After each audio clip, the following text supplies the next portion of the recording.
Thank you to the patrons for supporting the channel.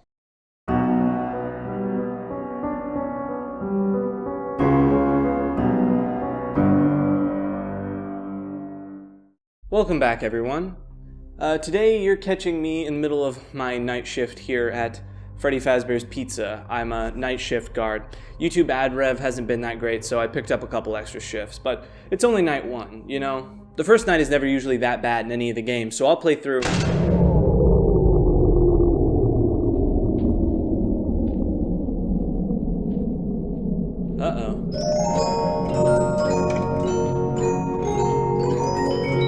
Anyway, we're back, doing another FNaF Retrospective. And not on one of the books, one of the mainline games. Two of them, actually. I didn't actually think I was going to be back again, but here we are. We've looked at the claustrophobic halls of FNaF 1, the uncanny horrors of FNaF 2, the dark and grimy corridors of FNaF 3, the nightmares of FNaF 4, the tunnels deep underground in Sister Location, the eerie secrets hidden in Pizzeria Simulator, and finally, William Afton's personal hell in Ultimate Custom Night. But now, we've got somewhere new. The massive maze of arcades, golf courses, bowling alleys, restaurants, and laser tag arenas of the Pizzaplex.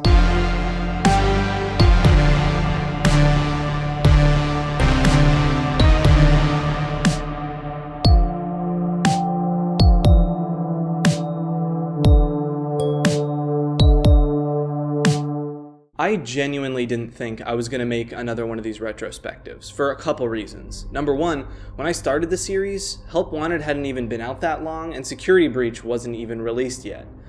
And number two, and probably the bigger reason, is I'm just not as big a fan as I used to be. Sure, I'm probably more invested than even the average FNaF fan, but the direction the series has taken has been not as gripping to me as it used to be.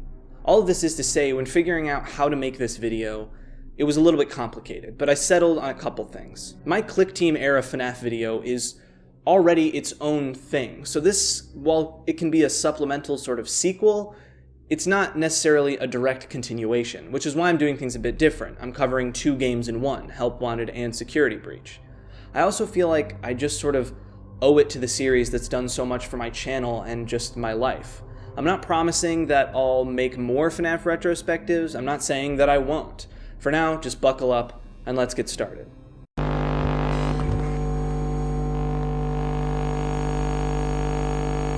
Let's start with Five Nights at Freddy's VR Help Wanted and the lead up to its release. There we go, much more fitting environment.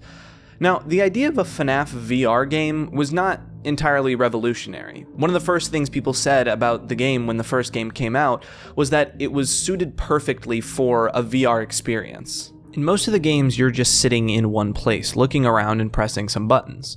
That's what VR does best. There had even been some fan-created VR remakes of the first couple games, and having played them, that initial assumption was correct. The games really fit the VR format. Now, before we actually get into the meat of the teasers and release details, I want to talk about the state of FNaF at the time. Ultimate Custom Night was released in 2018, and it really felt like the end of the Afton story. William had burned to the ground at the end of Pizzeria Simulator and was now stuck in hell. The Fourth Closet had released, meaning the book trilogy was wrapped up, and the FNaF movie was, well, honestly, that was still in production purgatory, but aside from that, things were really wrapping up on that era of FNaF. And it was around this time that Scott Cawthon began being seen as more than just an indie game developer. He was also a manager figure. No longer was he a single man making every aspect of a small indie series, he now had his hands in many different areas of a brand.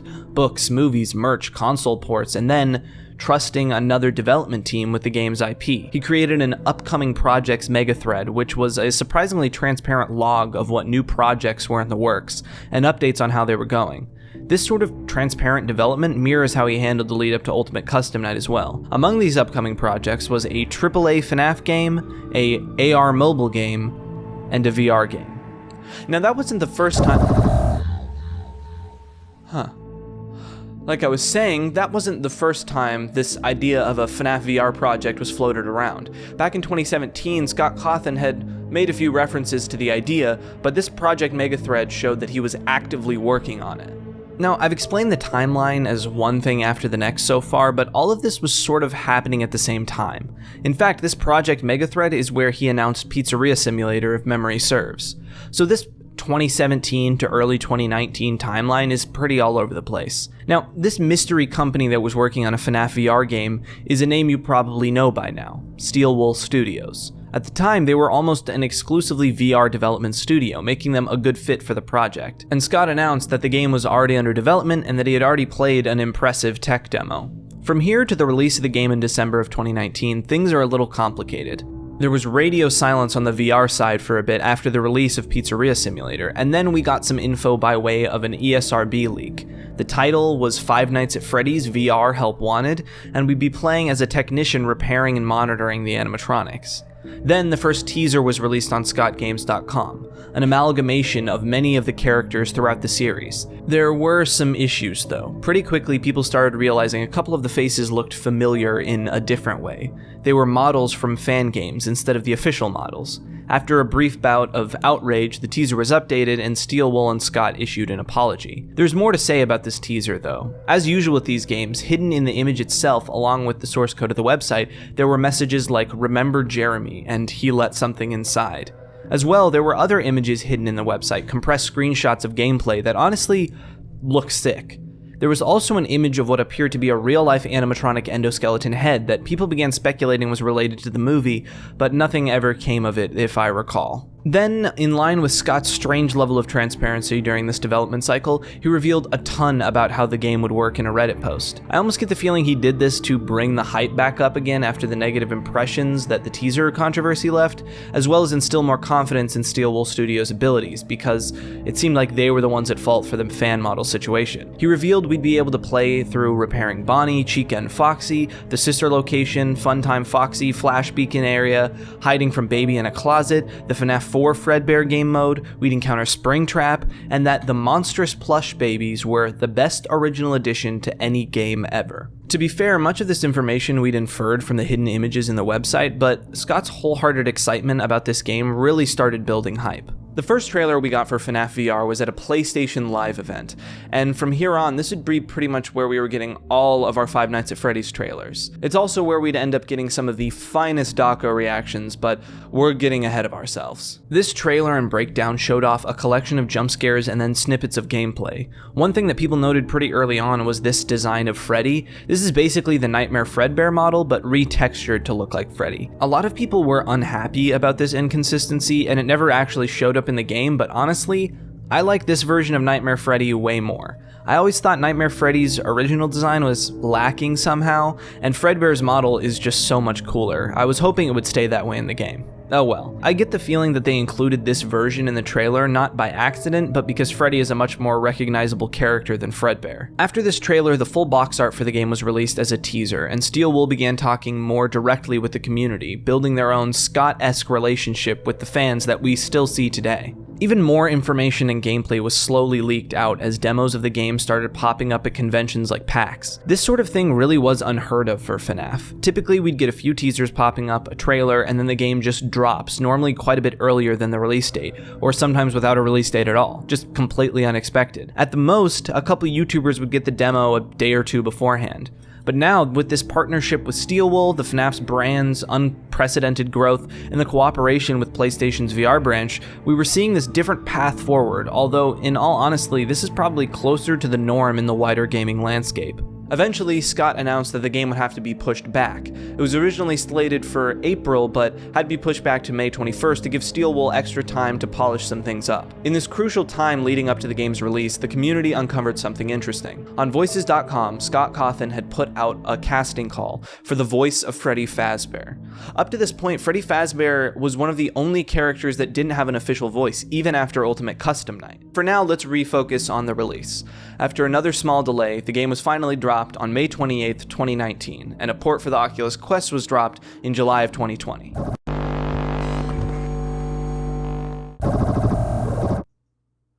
Well, that can't be a good sign. Let's start talking about the gameplay. The gist is, from this main menu area, you can play a variety of different game modes and mini-games, each with increasing difficulties. Some are based on the original Five Nights at Freddy's games, some are entirely new. You can find and collect tokens in these game modes that let you buy little items at the prize corner, and as you beat the different game modes, you unlock other prizes like figurines and snacks. There's also this lever which can switch all of the games to hard mode, or blacklight mode, which not only increases the difficulty, but changes the whole look of the game, making things considerably more unsettling. To really start breaking it down, let's talk about each game mode individually.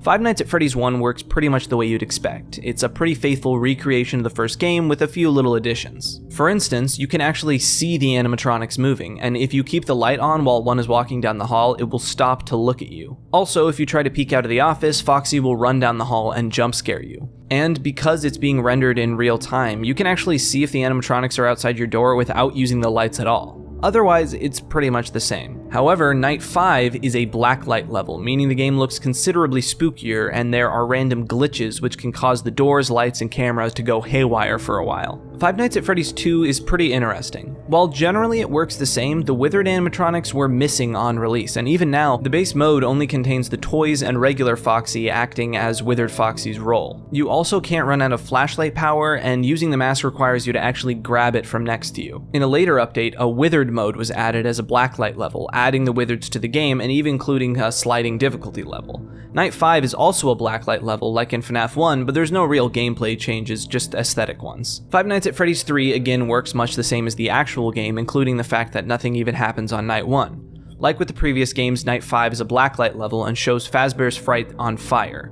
Other than that, the game functions pretty closely to the original. The dark rooms aren't really specific games, but modes from portions of other games. You can play the Fun with Plush Trap game mode from FNaF 4, as well as the Nightmare BB mode from the Halloween DLC of that game. The first wholly new part of this game is introduced in the Plush Baby Dark Room, which has you sitting in the prize corner fending off baby plushies using a flashlight with limited power before it must recharge. Then there's the Funtime Foxy section from Sister Location using the flash beacon. The blacklight versions of all of these are pretty similar, with some aesthetic changes and the difficulty ramped up. However, Funtime Foxy's level is now filled with other animatronics that can kill you. Parts and Service is where we get entirely new gameplay, start to finish. Each night has you repairing or cleaning one of the 4 main animatronics from Five Nights at Freddy's 1. Bonnie, Chica, Freddy, or Foxy. These resemble Funtime Freddy's Parts and Service section and Sister Location, but each one is unique. Bonnie has you access his faceplate and retuning his guitar, Chica has you cleaning her of a roach infestation and placing her arm back on, Freddy has you removing various items children have left inside of Freddy's mouth and chest cavity and then replacing his music box, and Foxy has you replacing fuses and motors as he flails and then replacing his eye. Failing to follow the instructions given by hand unit or accidentally dropping certain items will result in death. There are also blacklight levels of each of these, showcasing strange versions of the characters, Neon Bonnie and Chica, Burnt Foxy, and Dark Freddy, with more difficult versions of their respective levels. Vent Repair only has 2 modes, and in my opinion are the best original addition that this game has. These game modes have you repairing things in 2 different claustrophobic vent systems. The first is Mangle's vent system, which has you completing multiple tasks, from pulling levers and adjusting pipes to playing Simon Says type minigames. All the while you are surrounded by vents, which begin opening as you continue. Mangle can slowly crawl toward you from any of these vents while you work, and the only way to fend him off is to shine your headlamp at her. The other mode is Ennard's system, which has you move down a maintenance elevator in Circus Baby's rental service. You must press the correct order of buttons in a breaker room and then replace gears in a mechanical area, all the while Ennard slowly draws nearer. These are perfectly creepy, and the claustrophobia, movement, animations, it perfectly captures what parts of horror can really be done well in VR, and is one of the only ones that still creeps me out while playing. In the blacklight levels, the usual aesthetic changes are made. In Mangle's, all the vents start open, and Ennard's level is all sorts of fucked up. You're upside down, Springtrap is crawling at you, it ends with you falling to your death. Wild. And Night Terrors, the last of the game's main game modes. These are heavily based on Five Nights at Freddy's 4, all taking place in the bedroom, but with varying mechanics and characters. Bon Bon, Bonnet, and Funtime Freddy haunt your halls in one, hiding in the closet from Circus Baby in another, fending off Nightmarion in another, and essentially playing through the Fredbear night in FNaF 4. However, the blacklight level is where things get really interesting. There's just one blacklight night terror called Pizza Party. It's a maze of FNaF locations combined together with strange writing all over the walls. You're on a time limit to find the correct path or else you'll be jump scared. At the end of the maze, you enter a back room and are confronted by a new character known as Glitchtrap, who I will explain in the lore section. Successfully navigating this maze leads you to the end of the game, and also, by beating this level, you unlock the gallery, where you can view the game's models on a stage. So there you have it, a rundown of the game modes in Five Nights at Freddy's VR. I'd say for the most part, the games are fun and they're all well adapted to VR. And while I've definitely built up a tolerance to FNaF at this point, having played it so much, if you're looking to get spooked again, especially by those first 3 games, well, this might just do it. I found that the night terror modes, where you actually have to move around, felt a little bit awkward and out of place at times, but the strengths of things like vent repair more than made up for it. Okay, let's get this show on the road. Visually, this game is pretty impressive, with only a few issues here and there, most of which are coming from the Oculus Quest port, but what are you expecting from a Quest port? In general, the graphical quality is pretty high.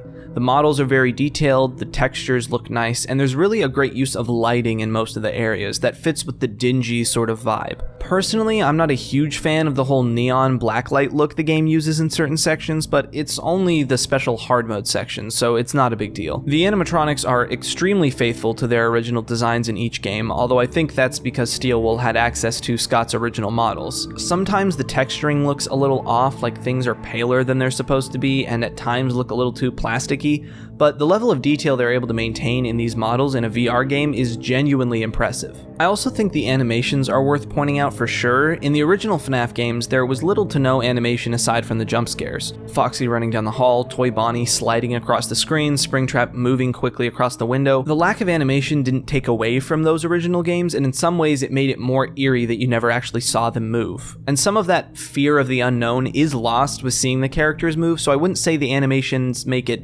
scarier, but there is something so cool about it. One thing that most fan animations usually get wrong with animating the characters is not making them robotic enough.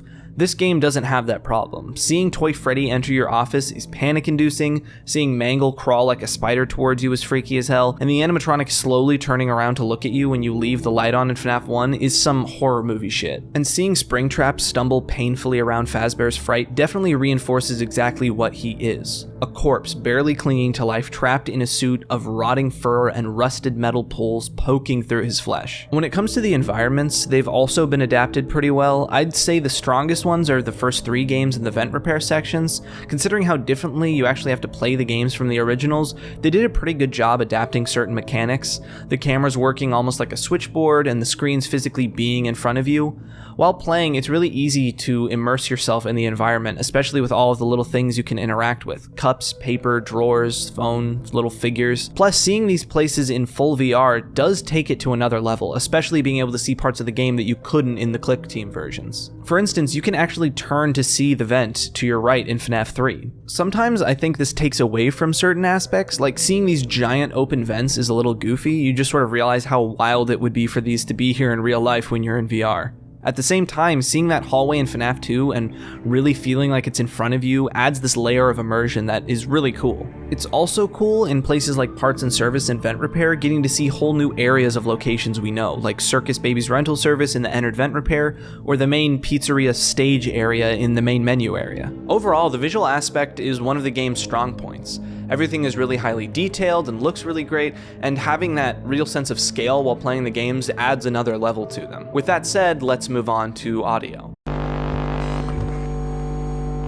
Now, typically these are the shortest sections of these videos, and this is probably no exception, but there are a few things about the audio I wanted to point out. Overall, the sound design falls pretty close to the original games, with droning ambience, spooky metallic whispers, and it uses quite a bit of sounds from the original games. While there isn't a lot of new music really, I do want to mention the weird music box audio used in the blacklight section.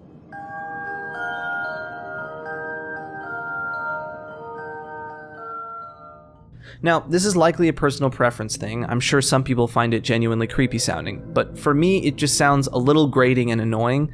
It's also another reason I'm not a huge fan of the blacklight area in general. Overall, the sound design is pretty much what it needs to be. It sets the atmosphere and mood, fits each section, and serves its purpose. I wouldn't say there's anything particularly special about it, but there's nothing that jumps out to me as specifically terrible. There are voices in this game. Andy Field does a great job reprising his role as the voice of corporate Fazbear Entertainment, introducing the game and guiding you through many of the areas. Welcome to the Freddy Fazbear Virtual Experience. There's another character who I'll explain more in the lore section up next, who the community calls Tape Girl.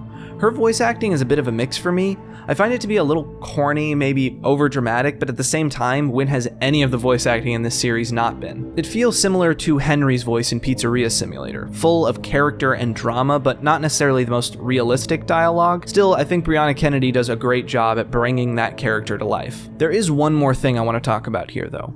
Remember when I brought up this character of Glitch Trap? Like I said, I'll get into more exactly what his character is later, but mainly he shows up sometimes off to the side in the main menu area, semi-transparent, a digital glitch. And when he's there, there's this voice that plays, seemingly emanating from him.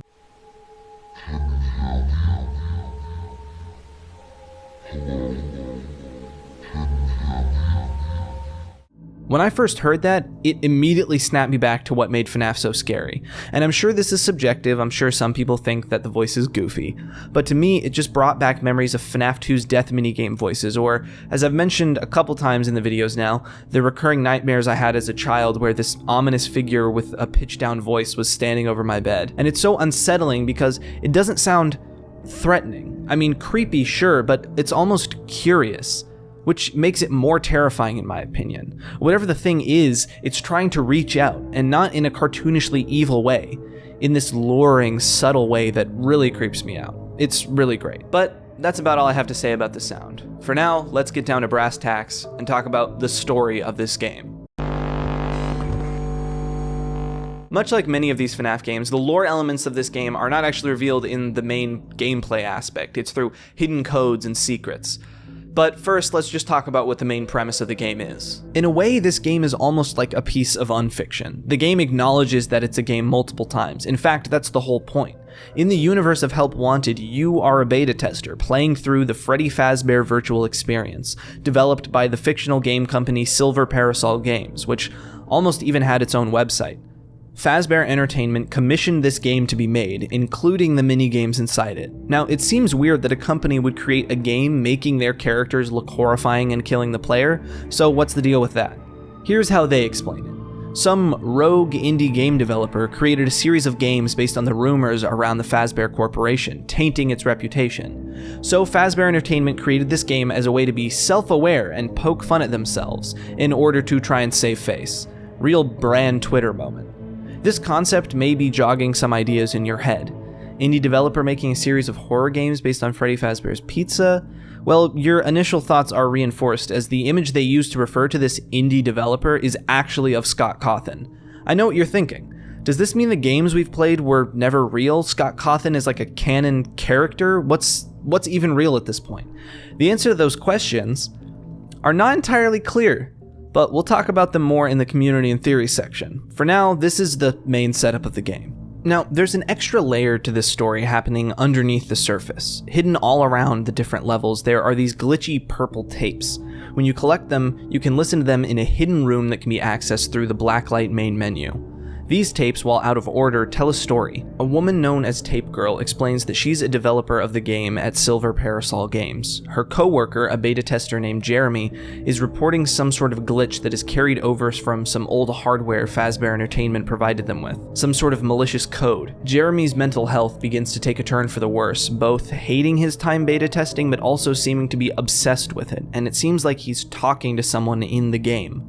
Something happens to Jeremy and Tape Girl has to take over beta testing. Silver Parasol is selling off the game to a different developer, and Tape Girl has to do the last bit of testing before it gets sent off. There, she finds what it was that Jeremy was talking to. Glitch Trap. Exactly what it is unclear, but generally it's accepted that Glitch Trap is some digital vestige of William Afton that was uploaded to the game when they were using the old hardware. Glitch Trap is attempting to escape and move into the real world. Tape Girl tries her best to delete him, but it doesn't seem to work. Instead, she breaks him into pieces, the tapes, and scatters them in hopes of keeping him from being reassembled. As you collect the tapes, he slowly reforms as a glitch in your main menu area. she does give you one last hope to destroy it. There is a way to kill it. It wants to escape through someone. Let it begin to merge with you. Play the music and flip the switch. That will cause a hard restart of the game and flush the memory, effectively killing it. I hope.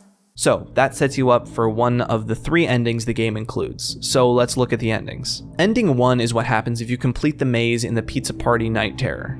The maze ends with you in a back room, similar to the parts and service room in FNaF 1. The animatronics sit lifeless, missing pieces. Empty heads stare at you from the shelves. There's a birthday cake and some pizza. And then, from behind the curtain, Glitch Trap, fully formed, beckons you behind the curtain. When you follow, it fades to black, and when it fades back, you are seeing from the perspective of Freddy Fazbear on stage, performing to an audience of 1, Glitch Trap, as he dances. You have been stuffed. You've experienced a recreation of what happened to the missing children.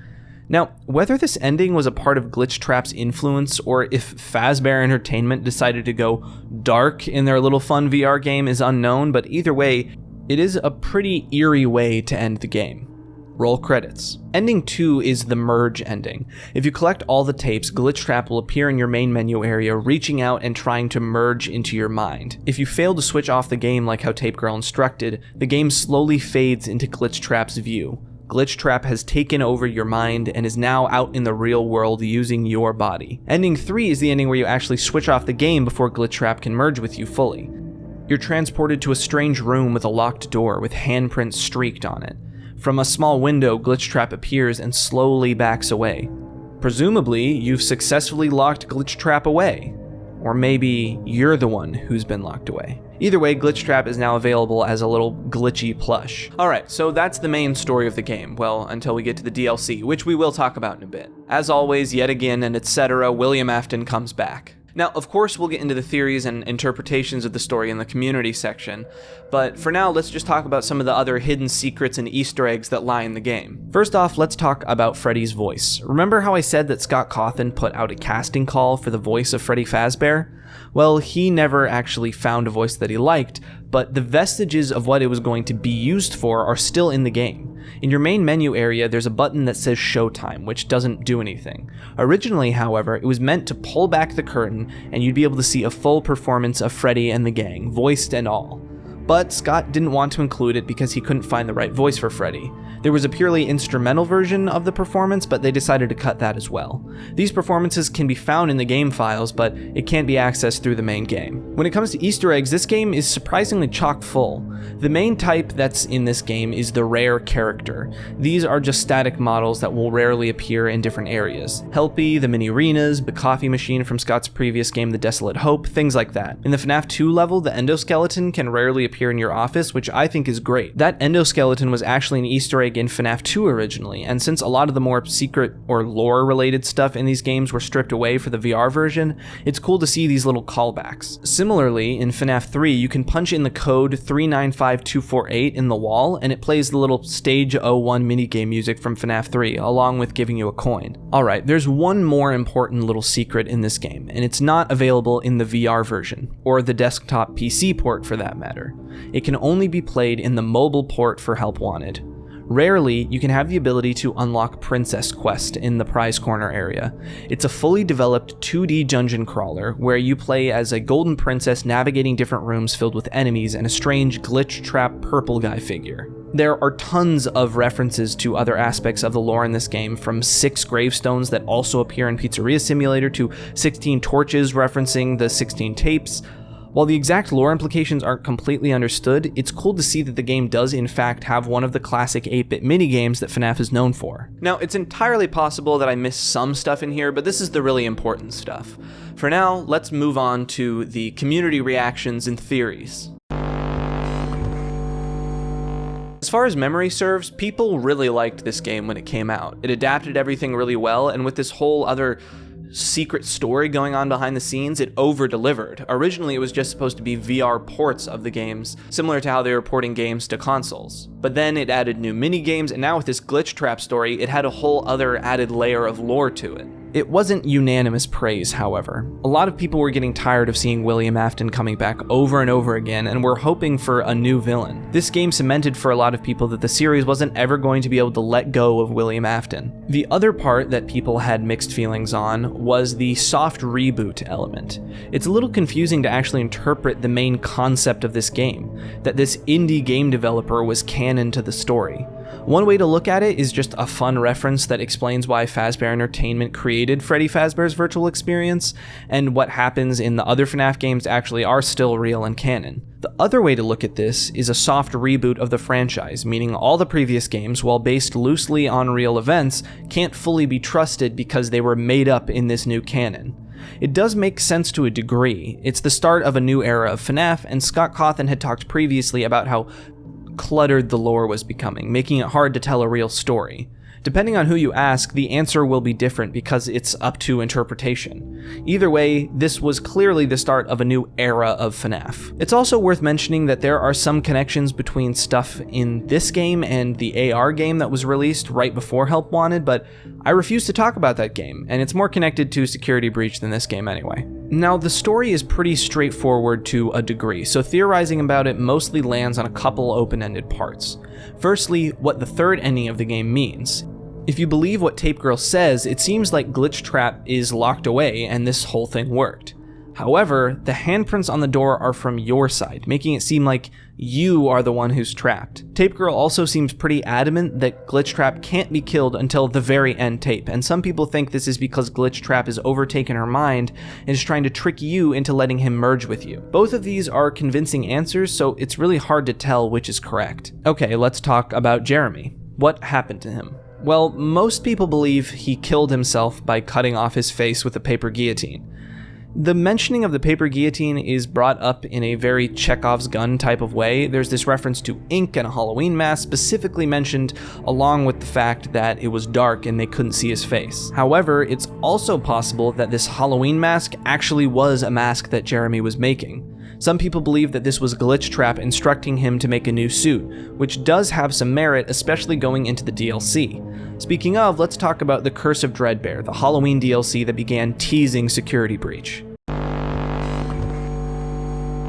The Curse of Dreadbear DLC was the Halloween add-on made for Help Wanted that was released in October of 2019. It included new modes, new secrets, and teasers for what the next steps would be into Security Breach. But before we get into Security Breach, let's briefly talk about Curse of Dreadbear. The DLC included 3 new game modes, each with their own set of levels. Afraid of the Dark includes the Plushkin Patch, which is basically a Halloween version of the Plush Baby Darkroom, Pirate Ride, which is an on-rail shooting gallery, and Corn Maze, where the player must navigate a maze, avoiding Grim Foxy, which is basically the Jacko version of Foxy, similar to the Jacko versions of Chica and Bonnie from FNaF 4's Halloween DLC. Spooky Mansion has Hallway, a game where you have to slowly make it down a hallway while the nightmare animatronics come after you on all sides, kinda reminds me of the first 123 Slaughter Me Street. Build a Mangle, where you have to construct an animatronic under the close watch of Mangle from a vent, or Trick or Treat, where the player must keep track of the animatronics inside a house and wear the correct Halloween mask to avoid a jump scare. And Dreadbear, a parts and service-esque level where you work on Dreadbear. And finally, Danger Keep Out is a 3-night version of FNaF 1 with changed mechanics.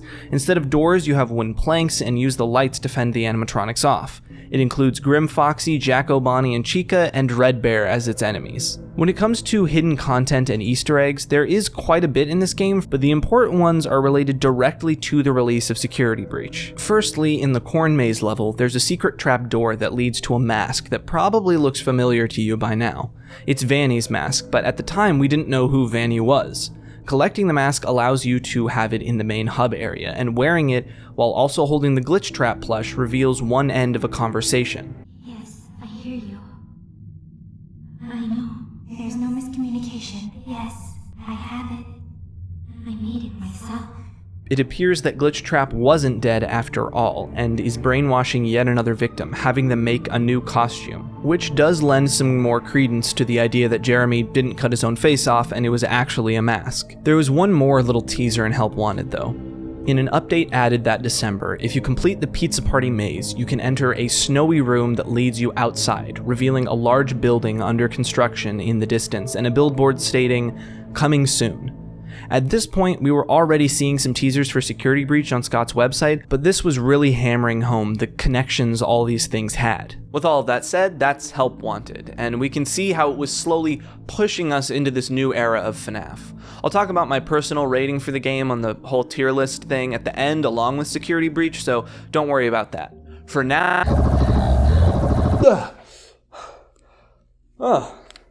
Almost got taken over by some sort of digital entity. I'm fine now, though.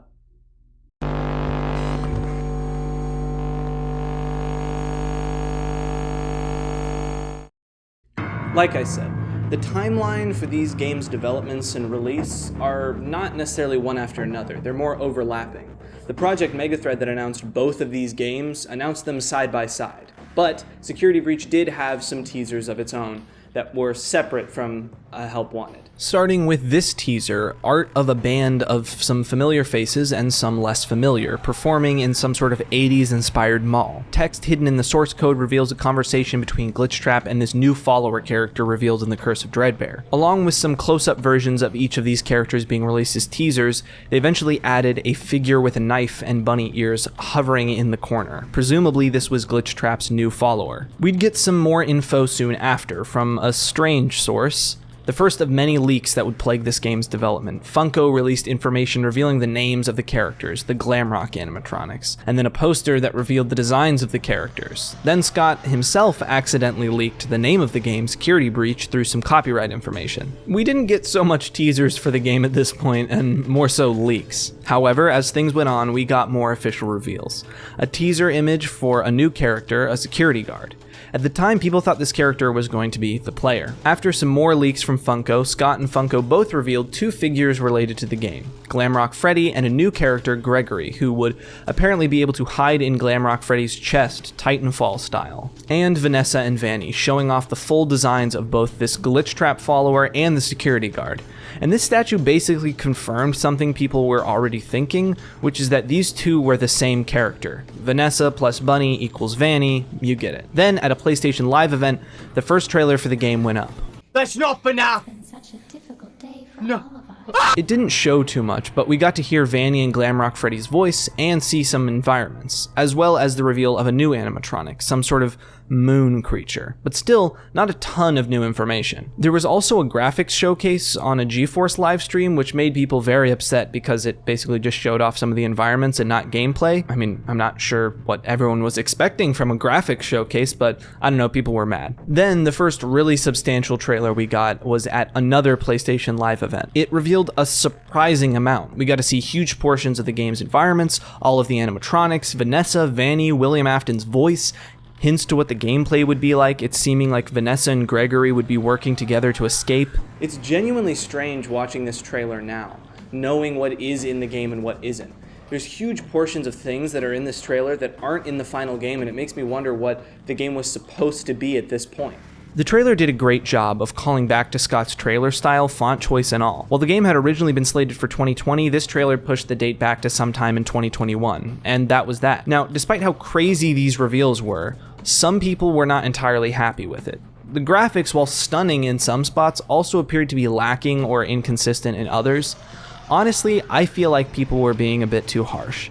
Vanessa does look a little odd, but I think it looked pretty good overall. I feel like a lot of old school fans were just not super into the aesthetic and direction the game was taking, and the split of new era and old era fans was becoming more apparent. Personally, at this point, I didn't think the game looked all that scary, but it looked fun. The game was then delayed until later in 2021. As sort of an apology for this, Scott Cawthon released a quick beat-em-up style FNaF game called Security Breach Fury's Rage. It was a pretty good way to hold off the irritated fans, but the delays were making some people a little bit worried about the game.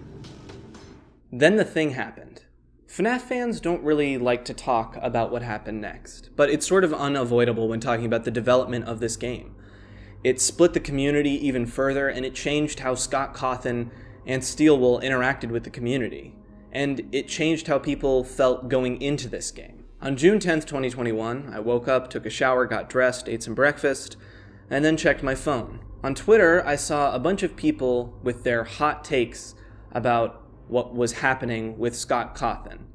And I wasn't sure what that was, but I pretty quickly found out. someone had tracked down the public records of Scott Cawthon's political donations, and it showed that he had donated the maximum amount of money that he could to various Republican and conservative candidates, from Mitch McConnell, Tulsi Gabbard, and Donald Trump. Now, people can act high and mighty about this and go, I don't know anything about politics, why can't we just enjoy the games? I don't care about politics, you shouldn't either. But it's not really a counter-argument to any of the things that people have said on either side of this situation. Putting my own personal views aside, in this increasingly political divide that we see going on, where social issues and political issues are just as intertwined as they've ever been, is it really a surprise that this was a controversy? I've made statements before in these retrospectives that have gotten me heat from people, like my thoughts on the different official artists for FNaF. And I'm sure I will get some heat for what I will say in this video too. Some of it from well-meaning people, some of it from assholes. I'm used to it and expecting it. I've already made a pretty long Twitter thread discussing my views on this as well, so I won't stick around for that part too much, and I'll leave that Twitter thread in the description. So this information about Scott Cawthon's political affiliation, and specifically how much he was donating to these candidates, really split the community. I'm going to try to be as non-judgmental in discussing what happened, and then I'll offer my opinion. On the fringe side of either equation, you had people who were so mad at Scott Cawthon for this that they were sending him threats and harassment. I didn't actually see a ton of this. I felt like that aspect was a little bit blown out of proportion, but any amount of it is not cool. On the other side, you had people that agreed with Scott Cawthon's political donations and took it upon themselves to harass people who were upset. But like with most things, the real conversation was lost in the nuance. On one end, you had people who didn't necessarily agree with Scott Cawthon's donations, but felt that his charitable donations and his acceptance of the community outweighed them. On the other hand, you had people who felt uncomfortable continuing to be in a community and supporting a series whose part of that money was going towards candidates who, and I'm not going to pull my punches here, are terrible people. Misogynists, racists, homophobes, transphobes, and I'm not just saying those as buzzwords. These are reinforced about themselves every time they make a public statement or try and put a law into effect. I'm not going to compromise on that. It was in these opinions where I saw most of the conversation happening. There was also a brief period of time where people thought that maybe they were faked or that Scott had been scammed by the RNC, but that was disproved pretty quick when Scott released his official statement. While he didn't really apologize, he did restate his acceptance for the LGBT community and ended it with this: "That's not an apology or a promise to change. It's the way it's always been. If I get canceled, then I get canceled. I don't do this for money anymore. I do it because I enjoy it. If people think I'm doing more harm than good now, then maybe it's better that I get canceled and retire. I would accept that. I've had a fulfilling career. Besides, most things that people can take from you are things that never had much value to begin with. I have always loved and will continue to love this community and this fan base, even if someday it doesn't include me anymore." This was the last Reddit post that Scott has made, with the exception of a comment he made on Daco's announcement post for the Trevor Project charity livestream he was doing, saying that he would be there, and he donated $50,000 to. To be clear, this was before, he was planning to be there before the whole controversy happened, so it doesn't seem like this was a PR move. This event, while eventually dying down, did split the community quite a bit, although not along the old school, new school lines that I've been talking about. In the end, how people took this information and continued to go forward came down to, is the good outweighing the bad, or is the bad outweighing the good? For some people, the amount that Scott had donated to charity and his acceptance of people in his personal life outweighed the bad for them. For other people, the fact that their money could either be going to, sure, the Trevor Project or St. Jude's Children's Hospital, it could also be going to Mitch McConnell, and the bad outweighed the good. And I fully respect both of these opinions. I don't think either one is more valid than the other. From what I know about Scott Cawthon as a guy, personally, which to be fair, is only what he allows to be seen through his online presence, he doesn't seem to be someone with bad intentions. He genuinely seems to accept people in the LGBT community and wants the best for people, and by all accounts is a wonderfully kind person. He's also been, in my opinion, a model for how game developers interact with their community. But in the end, it doesn't matter if he's an amazing person or not. Your personal assessment of him as a person doesn't necessarily factor into this. The issue is whether or not your continued support and interaction with the series is doing more harm than good in your eyes. I think if you want a really good nuanced take on the situation, Dawko's video that came out around this time is genuinely really good. For my take, as you can tell by my channel, I stuck around in the community, but I also started to diversify my content and decided to stop being such an exclusively FNaF-centered channel. For other reasons aside from this whole situation, but it definitely added to it. For me, it just further complicated my feelings about FNaF, because since Sister Location, I had already started feeling that it was becoming less and less for me, especially as I got older. I'd say I'm definitely more an old school fan of the games, but I felt that my content was always more centered around the nostalgia and community aspects of the game, so I felt that my videos weren't an endorsement of Scott Cawthon or his politics. I felt very irritated with Scott's response because he had framed it as him being cancelled, when I think a lot of people just wanted him to hear out why they felt upset, and for him to be open to change. But because of many things, like the I Stand With Scott crowd, it seemed like he was able to deflect the criticism under the guise of him just being cancelled, and he just retired. Which I suppose is not the worst thing. It's better than him sticking around and being a J.K. Rowling situation. But from this point, Scott Cawthon would make little to no public appearances or statements. This would leave Steelwool to take on the job of community interaction full-time. So yeah, complications in the development of Security Breach. And they wouldn't be the last. It was sort of foreshadowing to how polarizing the game would be on release. Steelwool had a few more tricks up their sleeve. They created a website for Security Breach, which showed static on the screen of a security office. Slowly, though, they would add videos to this screen. Short, Hanna-Barbera-style animated episodes of a show called Freddy and Friends on Tour, likely a reference to FNaF 4's Fredbear and Friends. At the end of these episodes, there would be a staticky character reveal, along with parts of a code that wouldn't be solved until after the game was released. In October, another trailer was released with similar mixed reaction from the community. Finally, the game showed up on Steam, showing that it would be 80 gigabytes. It was set to release at 3 a.m. December 16th, but was delayed until 7 p.m., showing that the developers were still working on it hours before it was released. But indeed, 7 p.m. rolled around, and the game dropped. Now, obviously, there's a big elephant in the room to address, which is all of the bug issues, which I will get to. But first, let's just talk about the gameplay, as it is supposed to be. The basic rundown goes like this. You play as Gregory, who is in the Pizzaplex, a giant semi-open world environment where your goal is to complete missions throughout the story of the game, utilizing some simple puzzle solving, collecting different types of keys to let you into new areas, a Fazwatch that is equipped with a camera and a map, and Freddy, who you can hide inside of and control for a limited amount of time. You can hide from enemies, use distractions to lead them away, or utilize your limited stamina correctly to lose them by running. Let's talk about some of these enemies you'll encounter. I'm starting with Freddy, even though he's not really an enemy, but he is an important part of the game, and he can be an obstacle at times. Freddy allows you to climb into his stomach hatch and pilot him like a mech, basically. He has very limited power, however, and if you're inside his chest cavity when he runs out, he jump scares you. You can charge him at charging stations found throughout the Pizzaplex. When inside, the other animatronics won't attack, and you can utilize the upgrades you can give him later in the game. I'll get into those upgrades in a minute, but when you get a part to upgrade Freddy with, you have to do a mini-game where his safety protocols have been deactivated. Very similar to the parts and service section of Help Wanted, you basically play a series of Simon Says games, and if you mess up, jump scare, you're dead. The three big enemy animatronics are Glamrock Chica, Montgomery Gator, and Roxanne Wolf. Glamrock Chica is one of the main wandering enemies, roaming the pizzeria in different areas and chasing you if she sees you. Montgomery Gator is also similar to Chica, but he's relatively slow. He does have a leaping ability though, allowing him to cover large distances at times. Roxanne Wolf is sort of a combination of both, with a pouncing ability and faster movement. Later on in the game, each character gets attacked, leaving them in a more withered state. This leaves Montgomery Gator only able to crawl, Chica relatively unchanged except for more unsettling appearance, and leaves Roxanne without her eyes, meaning she has to track you by sound. The staff bots aren't all dangerous, most of them just sit around and do their job. However, the security variants, if they see you, will jump scare you and alert nearby animatronics to your presence, who most definitely will kill you.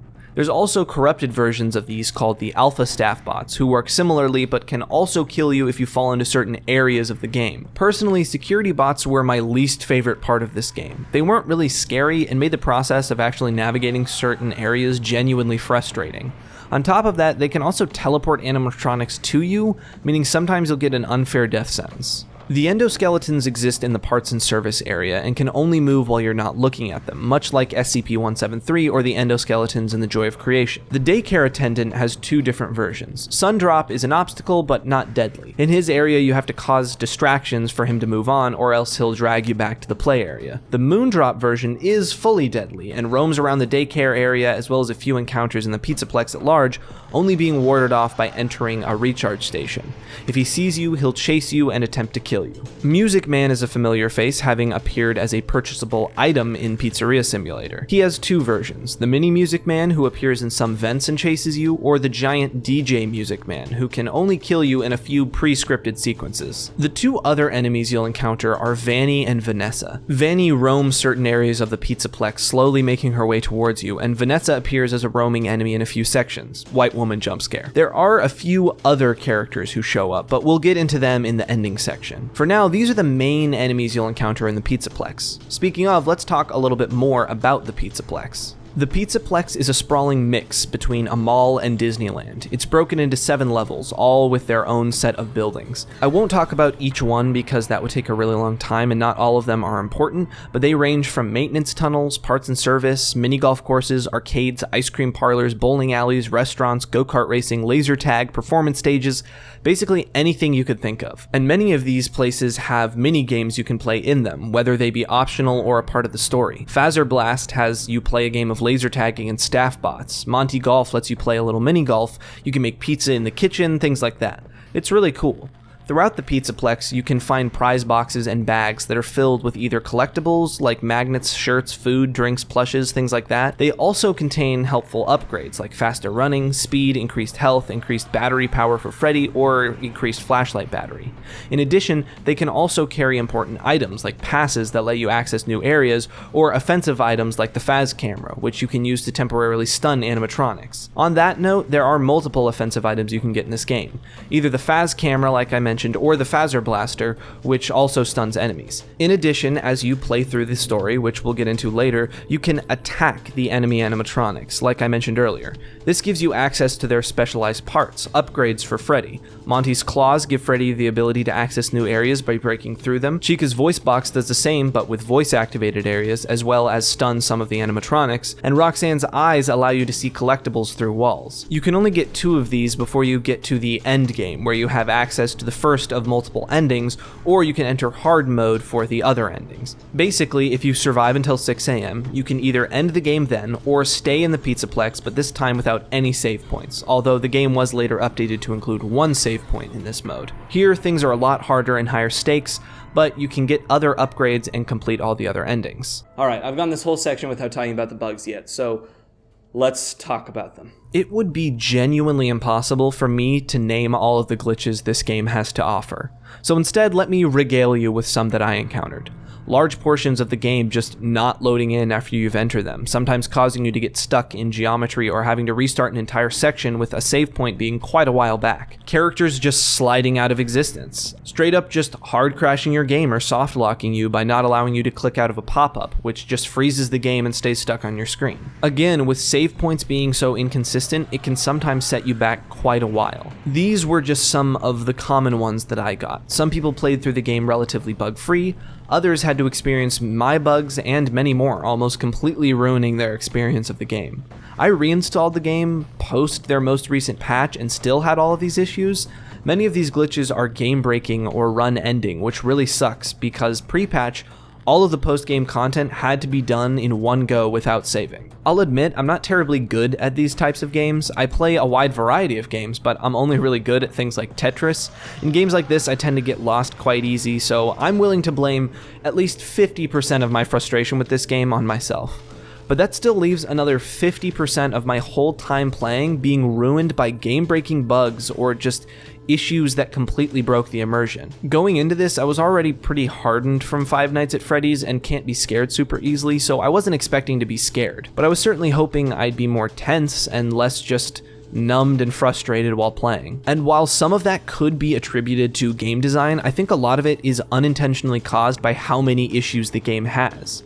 You just have to sort of resign yourself to the game messing up and causing you to fail multiple times before you actually get through a section. Now, I played the game pre-patch when it first came out for a little bit, and it also had many of the same bugs it still does, but it seems like at the very least some of the AI has been fixed. However, post-patch, a lot of these issues still persist, at least from my experience. Genuinely, while I do have other issues with the game, I think there's so much potential wasted in the actual fun of the gameplay by constant game-breaking bugs, especially when the game doesn't really last that long. Like, I played most of it in one sitting, and you're spending a lot of that time trying to deal with bugs. It really makes it for a frustrating experience. But again, some people got through the game experiencing very little bugs, and a lot of them like it, so I'm willing to give the benefit of the doubt that the game was much better if you're lucky enough to not get hit with any of these issues. Alright, I've been a little vague about how the gameplay works up to this point because it really is intertangled with the story, so I will talk about the story in a second, but first, let's talk visuals and audio. The visuals in this game are stunning. While I'm not a huge fan of the animatronic designs, I feel like they remove any and all fear factor from the characters, the environments in this game are amazing. It's the type of game that you play through and just keep thinking, I wish I could be here in real life. The neon lighting looks fantastic, the hallways leading to Phaser Blast or the dimly lit glow of Monty's Golf are perfect. The design of each of these areas is both extremely accurate to something you'd see in something like a mall or restaurant or whatever it is they're trying to replicate, but amped up to another level. It also has an oddly liminal feeling to it. I really love the drawn art that appears in the game by way of posters and wall art. It's really like this evolved version of the corporate Fazbear drawings we saw in Pizzeria Simulator, but actually has quite a bit of charm and is very high quality. Again, while I'm not a huge fan of the animatronic designs in this game, I think the endoskeletons look great, and the animation throughout the game is pretty on point. One of the only issues I have outside of general design of the characters is that some of the human characters in the game don't really look all that great. Gregory feels maybe too cartoonish to fit into the world, and every time you see his hand in a cutscene, it looks really out of place and flat and plasticky. Vanessa looks fine, maybe a bit cartoonish, but Vanny is just so over the top in the way she's animated that she's really just kind of goofy, and I was never all that scared of her while playing. I'll get a bit more into this later, but it seems like the game had some heavy censorship to get the rating that it did, and it really shows sometimes, especially with Vanny missing her knife from the original design. I said in my first impressions video that I released on my second channel that I would have liked to see a more Dead by Daylight Legion inspired look, but she looks more like Bugs Bunny. The cutscenes in the game are a mixed bag. Some of the endings include these really well done, fully rendered animations, while others include this, albeit charming, comic book style animation. While it looks fine, it does feel a bit out of place, especially when other endings are fully animated. It sort of feels like they ran out of budget or time, either or both of which could be true. Overall, the game looks really great, if a bit inconsistent at times. Like most things in this game, it's not scary, but if you're just looking for fun environments, well, this game has you covered. Alright, now let's talk audio. Much like Help Wanted, I feel pretty indifferent about the audio in this game. It's serviceable, but not particularly impressive. Sound effects are where they need to be, the game is mixed well, but there's not a lot to dig into. Personally, I felt the jump scare sound was a little underwhelming. When it comes to music, I think it's pretty good depending on the area. The main theme is pretty catchy, an 80s inspired tune that I didn't get tired of hearing. It was well adapted to different areas, from elevators to cutscenes. The DJ Music Man area had some really nice high energy music as the level went on, even if it did become a bit grating after the millionth time hearing it pick up after another glitch to death. The atmosphere in this game is fairly well done. It does make the whole place both feel giant and empty.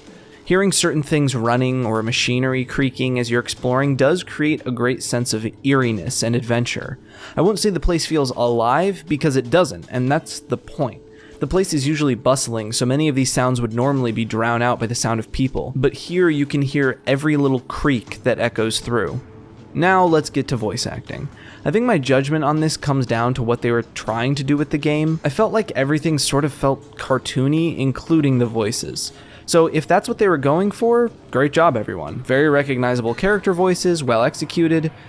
If they were trying to make me take the game seriously, not so much. But again, I think along with the censorship issues, the game was going for a slightly younger audience this time. The one exception I have to the voices being good is the voice of Gregory. Now, it's not uncommon for adult women to do the voices for young boys in animation and games, and depending on how good the actor is, it can sound more or less convincing.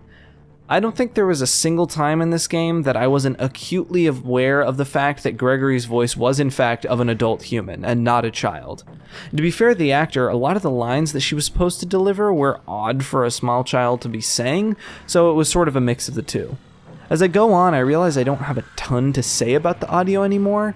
I mean, if you want some really good analysis of FNaF audio, go watch Scruffy's videos about FNaF, which inspired the whole retrospective idea in the first place. But honestly, the sound is just alright in this game.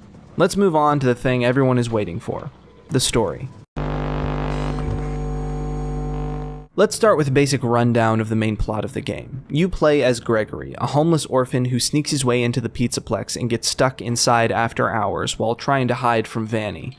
Working with Glamrock Freddy, you have to complete missions and survive until 6 a.m. when the doors open, as the animatronics Vanny and Vanessa try to catch you. To do this, you must unlock new areas of the Pizzaplex, face enemies in areas like the daycare, parts and service, and the underground tunnels of the Pizzaplex to get the necessary tools to survive and escape. As you play through, it's revealed that the security guard Vanessa and Vanny are the same person, and that something is tampering with the animatronics to make them so deadly that isn't affecting Freddy for some reason. At one point, Freddy gets damaged and you have to repair him in parts and service.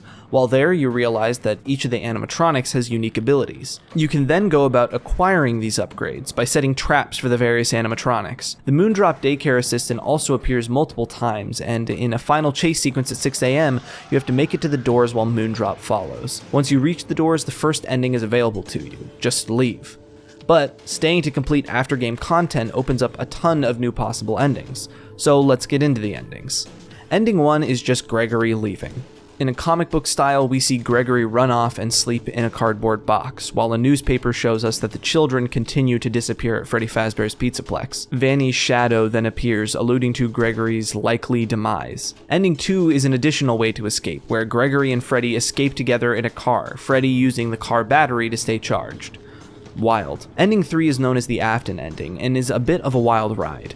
After beating the game, you have to fully upgrade Freddy. From here, you can enter the underground location previously unavailable. It's the ruined remains of the Pizzeria Simulator location, underneath the Pizzaplex. Here you encounter the Blob, which most closely resembles Molten Freddy, but with even more animatronics melded together. In a final boss encounter, it's revealed that, surprise surprise, William Afton isn't dead. He's been revived, not just digitally, but physically. You have to protect Freddy from being overtaken by Burntrap's influence while other animatronics enter the room, and the Blob's tentacles break through grates in the ceiling and floor. In the end, Freddy and Gregory barely escape the collapsing area, and we see Burntrap being attacked by the Blob. That was a wild sentence. In Ending 4, as Freddy and Gregory escape, Freddy burns the Pizzaplex to the ground. On the roof, Vanny catches Gregory, and Freddy knocks Vanny off, sending both Freddy and Vanny plummeting to their deaths at the ground. When Gregory runs down, he unmasks Vanny as Vanessa, but then we see Vanessa is up on the roof? Were they twins? Spirits? Animatronic humans? Ending 5 is a mix of the comic book style and animation. Vanny orders the staff bots to disassemble Freddy, killing him. However, Gregory gets a hold of the controls and tells the staff bots to disassemble Vanny, ripping her limb from limb. Wowie. Ending 6 occurs if you complete the Princess Quest games that are hidden throughout the Pizzaplex, which I'll get to later. Once you do, you can release Vanessa from Vanny and Glitchtrap's influence, and Vanessa gains free will, helping Gregory leave. The last shot shows Vanessa, Gregory, and Freddy's head sitting on a hill somewhere. A big variety there, and a lot of insane things just being revealed at the last second, but that's just how the game is. So before we can get into the interpretations of these endings, we have to look at some of the secrets and hidden Easter eggs first. First off, the CDs. Much like the tapes in FNaF VR, there are 16 hidden CDs that can only be seen with Roxanne's eyes. Playing them in a secret room near the end of the game reveals audio logs of therapy sessions between Vanessa and multiple therapists. Some believe it also includes audio of therapy sessions with someone else, and others believe that it's just Vanessa in her Vanny state. Either way, every time the therapist gets close to prying into Vanessa's strange conversations with Glitchtrap, they die horribly, and Vanessa gets a new therapist. There's some reference to Vanessa's troubled home life and her father Bill, William, maybe? But it's also later revealed that this backstory might have been completely made up, so who knows. Either way, we see Vanessa getting slowly worse as her therapists die mysterious deaths every time they get close to the truth. Aside from the CDs, there are also multiple hidden rooms and hideouts that reveal some things. Underground, there's this strange alpha staff bot hideout covered in post-it notes with writing. While leaving, you can see this table set up like a family. A father, an older son, a daughter with red pigtails, a mother, and a son with his head missing. This seems to pretty directly reference the Afton family. Elizabeth Afton, Michael Afton, Evan Afton, the bite victim, William Afton, and then the mother, who we haven't seen much of, if at all, at this point. There's also a hidden room that can only be accessed by using the Faz camera to take photos of certain cutouts throughout the Pizzaplex. When you do, the door opens and you have access to a Balloon Boy themed arcade game, which I'll get to in a moment. There's also the room where you play the CDs, which is a near perfect recreation of the room we see in Between Nights in Sister Location, exotic butters and all. Michael Afton's home. What it's doing in the Pizzaplex, I have no idea. There's this code on the wall that had to be solved using the pieces of code we got from the Freddy and Friends on tour videos and a little help from the developers. It reveals this strange poem, which doesn't really introduce any revolutionary information, but is pretty cool. It's still unclear what exactly it means, if anything. Now, when it comes to secret minigames, the game does include a few. First off, there are multiple Princess Quest machines that can be found throughout the game. All of them must be completed to get the 6th ending. Inside the hidden Balloon Boy room, you can play a Flappy Bird style minigame with Balloon Boy. There are small glitches that can be found that lead to a spooky, glitchy area. As far as I know, this game doesn't have any huge lore relevance other than reinforcing that William Afton is somehow corrupting the Pizzaplex. The last thing I want to talk about here isn't really lore per se, but cut content. First off, the game appears to have been censored a lot, and we can see in the game files that any mention of death or blood has been removed, which feels ridiculous for a game about a serial child murderer. Anyway, judging by the trailers, there's also a lot of dialogue, story elements, and gameplay elements that had to be cut. We can hear Glitchtrap talking to Vanny and Vanny talking to Gregory in scenes that we never see in the game. Inside the game, we also see some stuff that is unfinished that I think would have been cool to see. Bonnie Bowl has a bare-bones version of a bowling minigame that never got added. There's a gallery for models like in Help Wanted that you can't access anywhere. It really appears the scope of the game was originally so much bigger than it ended up being. Oh, also Bonnie is like dead or something, I don't know. Alright. We're rounding the bend. We're almost done. Let's talk about the community's general reaction and the theories that have come along with it, along with getting more into the old versus new fan dichotomy. Upon release, the community's response to the game was divisive. Some prominent members of the community being ecstatic about the game and others being very unhappy about it. Notably, FNaF, developer of FNaF Plus and a part of the Fazbear Fanverse initiative, after his very critical streams of the game, decided that he would be leaving the FNaF community, and that while he was still developing FNaF Plus, would not really be keeping up to date with the games anymore or engaging with the community outside of FNaF Plus. He was that let down. Markiplier also had a notably buggy playthrough. However, other people had different experiences, like Dawko seemed to have a fantastic time with the game and really enjoyed it. I personally loved being in on those streams. I mean, having played the game myself, I find myself falling slightly to the FNaF side more than anything, but it is wild the difference in impression you get on the game depending on who you watch. You'd be convinced Security Breach was the worst game ever made if you watched FNaF's stream, or that Security Breach was the series' magnum opus if you watched Dawko's. Not that either of them hold those opinions necessarily, just that's how good the game appears depending on who you're watching play it and how many bugs they get. It's pretty wild. This split community reaction started a divide I like to break into old school FNaF fans versus new FNaF fans.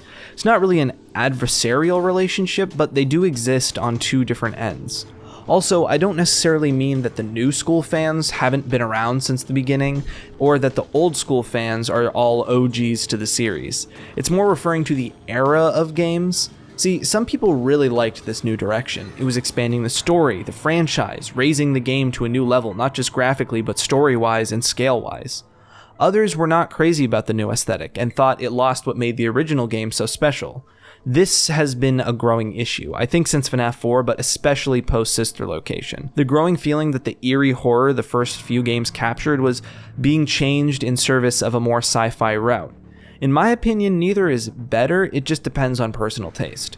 This divide in fans was also further exacerbated by the wave of new fans coming into the series from Security Breach, many of them drawn to the new and colorful, iconic-looking characters. Now look, I'm not saying that people weren't weirdly horny for the animatronics before this game, but, well, the characters fully embraced their furry nature in this game, and it brought a lot of new eyes, which in turn refocused the game even more on the new style and less on the old one, and yes, that includes people being unbelievably down bad for characters like Montgomery Gator and Roxanne Wolf, to the actual rotting corpse serial killer that is William Afton. Anyway, all of this is to say, we're seeing a small divide in the community grow more and more rapidly. Aside from that, let's talk theories. The first big theory coming out of game theory, although I'm sure he wasn't the first to bring it up, is this idea that Gregory is a robot recreation of the crying child, and that Glamrock Freddy is Michael Afton's spirit, and Vanessa is some sort of stand-in for Elizabeth Afton, and that the game's real story is the family reunion of the Aftons. There's some compelling stuff, visual similarities between the characters, Glamrock Freddy's sometimes strange dialogue and ability to withstand the corruption of Glitchtrap, the Afton family room, the ending on the hill with the three of them. However, like with all things in these games, there are plenty of holes poked in the theory pretty quickly. One of those things being that some of the strange dialogue appeared to just be that way because of censoring. Another strangely big question is what happened to Bonnie. I know I sort of glossed over it in the lore section, but to me it's a very uninteresting question. Something happened to Bonnie and he was replaced in the band by Montgomery Gator. Most people believe Montgomery Gator actually killed Bonnie to take his place, as that's what it seems like the game is hinting at pretty strongly. I just felt like once I was theorizing about the interpersonal relationships of the animatronics, that's when I realized I'm more of an old school FNaF fan. There is an interesting theory that Bonnie's parts were being used to help create Burntrap and summon William Afton again, so that's fun. The Princess Quest arcades are definitely very interesting. Originally in the game files, the sprite for the princess was named Cassidy, who, if you'll recall, was the name of the victim inside Golden Freddy. Along with the princess's golden color, this seems to suggest that the Princess Quest game is somehow about where Golden Freddy is now. Last we saw Cassidy, she was tormenting William in hell. Now that he's back, is she no longer able to be put to rest? It's worth mentioning that the name was eventually changed to something other than Cassidy, I think just Princess, and considering how that works in the game, the other theory is that it's about Vanessa escaping the clutches of Glitchtrap's influence. Or maybe some combination of the two. The last big question is who the wall code is from. Theories range from an ominous warning from William Afton or Vanny, or Michael Afton trying to speak from the dead. Unfortunately, it's just so cryptic that it's really hard to make a concrete guess. Alright, there you have it. Obviously there are more theories going on, but those are the big ones that I've been seeing. It's a little bit weird talking about the community section because, well, the game just came out, so people are still reacting to it, but that's what I've got so far. Now it's time to see where the games land on the tier list. Alright, so where do the games land on the tier list? Well, I'm gonna have to say Help Wanted goes to C tier. I mean, it's not that it's the same level of quality as FNaF World. This is actually way better than FNaF World quality-wise, but FNaF World brought something new and interesting, and while there is quite a bit of new content in Help Wanted, it is in the end still a VR port of a lot of the games, so I can't justify putting it up in the higher tiers. I would say C works perfectly. When it comes to Security Breach, I couldn't put it in F. There was too much going on here that I think was, while maybe wasted, great potential for a game, and where it falls in with how the community has moved forward, just because that's not my particular thing, it definitely isn't a complete disaster. So I created a new tier for it, D. I can tell by putting this here, people who like the game are going to disagree, and people who don't like the game are going to disagree. They'll just want it higher or lower, but this part has always been just my personal opinion, so there you have it. So what's next for the games and this retrospective series? Honestly, I'm not sure. The series is as divisive as it's ever been, and with the newest game having just released, I don't know when or if there'll be content I'm wanting to cover on the channel. It's not that I'm against making more videos about FNaF.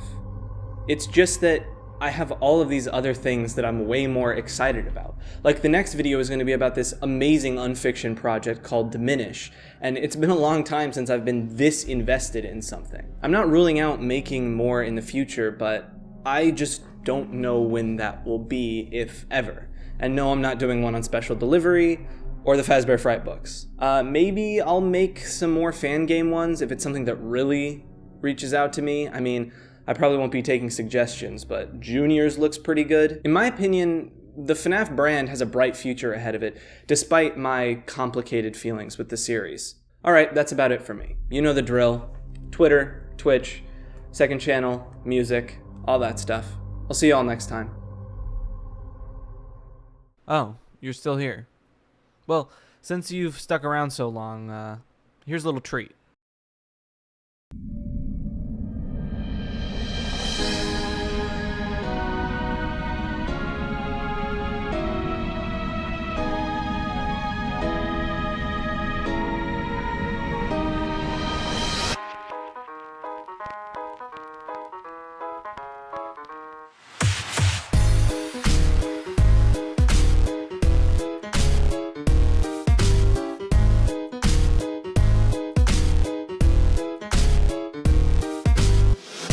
Night seems fine, a little creepy but benign, but by night 5, I'm fighting for my life. Claustrophobic office walls close in tight. Oh me, oh my, 5 missing souls lost so long ago, but I feel their auras with me. Every passing hour they grow, voice crackles through the phone. Everything will be fine. I'm gonna stay alive for only 5 more nights.